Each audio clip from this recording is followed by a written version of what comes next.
Hi, I'm Coach Yi from College of Community, and my student ID is 114405176.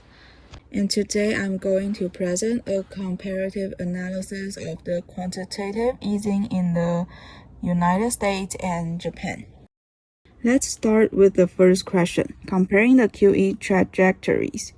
As you can see on this slide, the U.S. utilized QE1 through QE4 primarily to resolve the acute credit crunches caused by the 2008 financial crisis and the 2020 pandemic. Their main objective was to lower long-term interest rates and stimulate aggregate demand. The outcome was highly successful. Massive liquidity helped U.S. output and employment gradually returned to their natural rates. Japan conversely faced a lost decade. The Bank of Japan used original QE and eventually QQE to aggressively break a deflationary spiral. Their ultimate goal was to shift the public's expected inflation to achieve a 2% target. This brings us to the second and third questions. Why do we need QE and how does it differ from conventional policies? Traditionally, central banks use tools like open market operations, reserve requirements, and discount rates to manage short-term interest rates. However, when an economy falls into a severe recession, normal interest rates can drop to zero. In this situation, known as a liquidity trap, the money demand curve becomes perfectly elastic, meaning it's completely horizontal. People would rather hold cash indefinitely. Conversion rate cuts become completely ineffective here. Therefore, QE becomes necessary. Instead of targeting short-term rates, QE utilized large-scale asset purchases, including long-term government bonds and riskier private assets, to directly lower long-term borrowing costs. Before we get into both scenarios, I would like to first mention that when the traditional interest rate channel fails, QE primarily boosts aggregate demand through three main transmission channels, which are the wealth effect, which stimulates an increase in consumption, the interest rate effect, which encourages firms to increase investment, and the exchange rate effect, which stimulating an increase in net export. Starting with the U.S. scenario, facing a severe recession, the Federal Reserve aimed to shift the aggregate demand curve to the right. This was achieved through two main transmission channels. First, the wealth effect, where QE pushed up stock and housing prices, making consumers feel wealthier and spend more. Second, the interest rate effect, where suppressed long-term rates stimulated business, investment, and real estate demand. Moving to Japan's scenario, the Bank of Japan took even more aggressive steps to shift the AD curve, deliberately purchasing riskier assets like stock ETFs. As highlighted on this slide, this triggered a massive exchange rate effect. By injecting enormous liquidity, the Japanese yuan weakened significantly. This depreciation directly rescued Japan's export-oriented industries, causing their global profits to surge and substantially boosting net exports. To conclude, if we look at our final comparison, both nations successfully used QE to shift the AD curve rightward, but with fundamentally different targets. The US focused on the horizontal axis of the graph real output, aiming to push the AD curve right to escape recession and restore employment. Japan focused on the vertical axis, the price level, seeking to forcefully reserve deflationary expectations and hit their 2% inflation target. Thanks for listening. Hello, my name is Aurora Yang Wenci, and my student ID is 114301009. I'm a freshman in the NCCU, majoring in international business, and I'm going to talk about topic 2, AI boom and Taiwan's economic growth. Okay, let's start today's presentation. Taiwan's AI boom and economic growth. As the background, Taiwan's AI-driven economic boom, there are some key facts. First, Taiwan became the global center of the AI industry in 2025, and real GDP growth exceeded 8%, and GDP per capita surpassed Japan and South Korea. And also, massive domestic and foreign investment flowed into Taiwan, and AI-related semiconductor exports reached record highs, and the TIX stock index surged to historic levels. And the last one, strong wealth effects boosted consumer spending. And there are also some main growth drivers. AI semiconductor demand, foreign investment, domestic capital expenditure, and export expansion, rising household wealth. So the first question, impact on Taiwan's GDP component. The GDP equation is that GDP equals consumption plus investment plus government expenditure plus exports minus imports. And first, consumption. Rising stock prices would increase household wealth, and the consumer may increase spending on luxury goods, automobiles, domestic supplies. So totally consumption would increase. And the investment, which is the components increase the most. And that's because NVIDIA, Google, Amazon, such as these corporations invest so many monies in Taiwan. And the third one, government expenditure. There is no major change mentioned in this case, so I suppose that the government spending would remain unchanged. And the net exports increased because AI chip exports to the United States doubled, and the export demand increased significantly, so the net exports increase, and that will turn out that GDP increased. And the second one is aggregate demand and aggregate supply analysis of AI boom. Aggregate demand also equals consumption plus investment plus government expenditure plus exports minus imports. So as I mentioned earlier, consumption, investment, and net exports all increased. So aggregate demand would shift right. And the investments increase productive capacity, so the short-run aggregate supply also shifts right. So the real GDP would increase significantly, but the price level change is ambiguous. Maybe P2 is close to P1, right? And the next part is FDI versus FPI. FDI, which is foreign direct investment, is that investment that gives investor direct control or ownership of productive assets.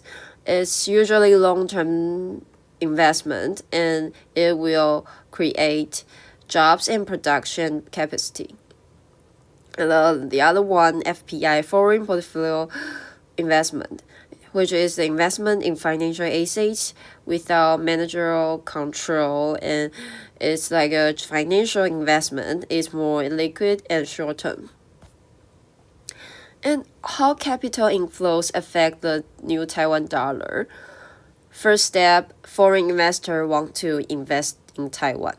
So they must exchange their own dollar for new Taiwan dollar. That's demand for new Taiwan dollar would increase, then new Taiwan dollar would appreciate. There are some advantages like strong new Taiwan dollar will have stronger purchasing power, and we can have cheaper imports, but there are also some disadvantages like Taiwanese exports become relatively more expensive, and the export competitiveness may weaken. And from stock market boom to real economic growth, the wealth effect is like when stock prices rise, household wealth increases, and people feel financially stronger, and consumer confidence improves. So the chain is that stock market increase, then household wealth increased, and then consumer confidence increased, then consumption increased, and the aggregate demand would shift right, which means increased, and the real GDP would increase, which is a positive cycle. Okay, the next part is MPC and economic growth. MPC, which is marginal propensity to consume, is the proportion of additional income or wealth that people spend. The equation is that MPC equals change in consumption divided by change in real GDP or income.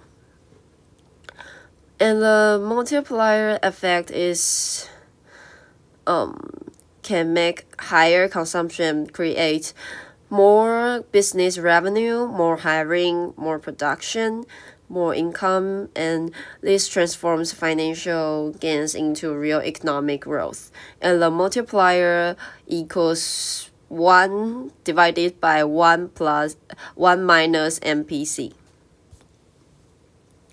And the conclusion is that the AI boom transformed Taiwan's economic through following factors like higher investments, stronger net exports, increased consumption via the wealth effect, rightward shifts in both aggregate demand and short-run aggregate supply, and a significant foreign direct investment and foreign portfolio investment inflows, and the appreciation of the new Taiwan dollar and higher MPC driven spending and multiplier effects. This total would result in rapid economic growth, rising income levels, and Taiwan's emergence as the center of the global AI economy. Thank you. This is the end of the presentation. Hello, my name is Huang Yunxing, and I'm from the Department of International Business, and I'm in the group A31. Today, I would like to talk about how the 2026 Iran-US war in the Strait of Hormuz creates a global oil crisis and why this leads to stagflation in many countries. I will use the ADAS model and the Phillips curve to explain the macroeconomics impact. First, let us compare the Russia-Ukraine war with the Iran-US conflict. The Russia-Ukraine war mainly disrupted European natural gas and global grain exports, so the energy shock was big, but it was more focused on Europe. Other regions could still get energy from alternative suppliers and routes, so the effect on world gasoline prices was more limited. By contrast, the Iran-US war hits the Strait of Hormuz, which is the most important oil choke point in the world. Roughly 1/5 of global oil and liquefied natural gas exports pass through this narrow waterway, so any closure or attack immediately removes a huge amount of oil from world markets. Because oil is a key input for transportation, manufacturing, and heating in almost every country, this sudden negative supply shock pushes crude oil prices up very quickly, and gasoline prices spike worldwide. There is no easy substitute for the Strait of Hormuz in the short run, so the price reaction is faster and more severe than in most other regional conflicts, including Russia, Ukraine. Next, I'll explain stagflation and the two macroeconomic levels in this case. Stagflation is a situation where the economy has high inflation, slow or falling real output, and high unemployment at the same time. Normally, inflation comes with strong growth, but here it appears together with stagnation, which makes policymakers' job much harder. In the Iran U.S. oil crisis, the first level is inflation. The supply shock raised oil and energy prices sharply, and these higher costs spread into transportation, production, and almost all consumer goods. So the overall cost of living jumps to multi-year or even multi-decade highs. The second level is stagnation or recession. As production costs rise and uncertainty increases, firms cut back output, investment, and hiring. Real GDP falls, unemployment rises, and many energy-importing economies start to contract even while prices are still going up. This combination is more difficult to manage than a normal recession. If the central bank raises interest rates to fight inflation, demand falls and unemployment gets even worse. If it cuts rates to support jobs and growth, demand rises and inflation becomes even higher. In other words, there is no easy policy that fixes both problems at the same time. Now I will use the ADS model to show the impact of the Iran-US war. In this graph, the vertical axis is the overall price level and the horizontal axis is real GDP. The downward sloping curve is aggregate demand, AD. The upward sloping curve is short-run aggregate supply, as RAS. And the vertical line is long-run aggregate supply, LRAS. They meet at point E. When the war disrupts oil exports through the Strait of Hormuz, oil becomes more expensive and production costs increase for many firms. This is a classic negative supply shock, so the SRAS curve shifts left to SRAS2, while AD and LRAS stay in place, moving the economy to a new short-run equilibrium point, E2. At E2, the price level is higher, becoming P2, and real GDP is lower, going to Y2. That means higher inflation together with falling output and rising unemployment, which is exactly the stagflation outcome described in this case. Finally, I'll connect this to the Phillips curve and explain why the central bank cannot restore both low inflation and low unemployment at the same time. On this graph, the vertical axis shows the inflation rate and the horizontal axis shows the employment rate. The downward sloping curve is RPC1 is the original short-run Phillips curve, which shows an inverse relationship. Lower unemployment usually comes with higher inflation, and higher unemployment usually comes with lower inflation. Before the oil shock, the economy is at point A1 on SRPC1 with relatively low inflation and relatively low unemployment. After the negative supply shock shifts SRAS to the left in the ADS model, both inflation and employment increase. This appears in the Phillips curve diagram as a rightward shift from SRPC1 to SRPC2, and the economy moves to point A1 to A2, moves from point A1 to point A2, with higher inflation and higher unemployment. Again, stagflation.